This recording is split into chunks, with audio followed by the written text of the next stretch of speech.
I fixed my first act by rewriting it, but in the process, I broke it again. Hi, I'm A.M. Garrett. I'm currently in the developmental editing stage of my debut fantasy novel, and for the last 2 weeks, I've been tackling my first act. Fixing stakes in a passive protagonist was just the first step of my editing journey, but this week, I have 2 things I need to work on. Making sure the details don't contradict themselves, and world building without becoming an info dumper. So come along with me as I try to figure it all out.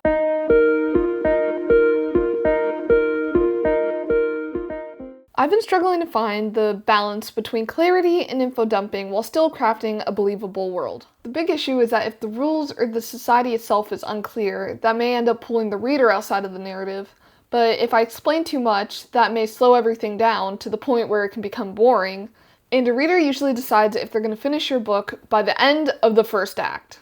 So this week, instead of just doing another rewrite since my narrative is finally on the right track, I'm going back through what I've already written to search for any inconsistencies or places I can naturally layer in world building. But first, let's get organized.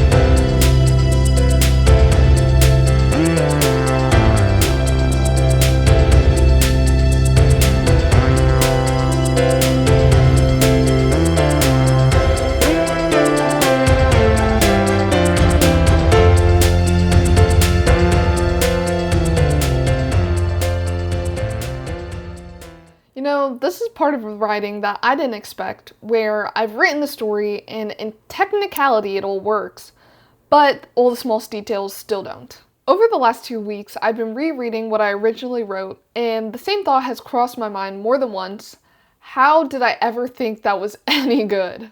I believe the main problem I had as a beginning author was that I didn't quite understand how to craft a compelling first act that pulls the reader into the narrative through clear stakes and clear goals, even before the real problem itself starts. I'm still learning as I go, so this week I'm focusing on consistency and figuring out how to explain my world without over-explaining it. And hopefully, by next week, my first act will finally be done. If you're interested in following along on my writing journey, make sure to subscribe for weekly updates, and if you missed earlier parts of the process, I have a whole playlist dedicated to me struggling through it. Until next time, this is A.M. Garrett signing off.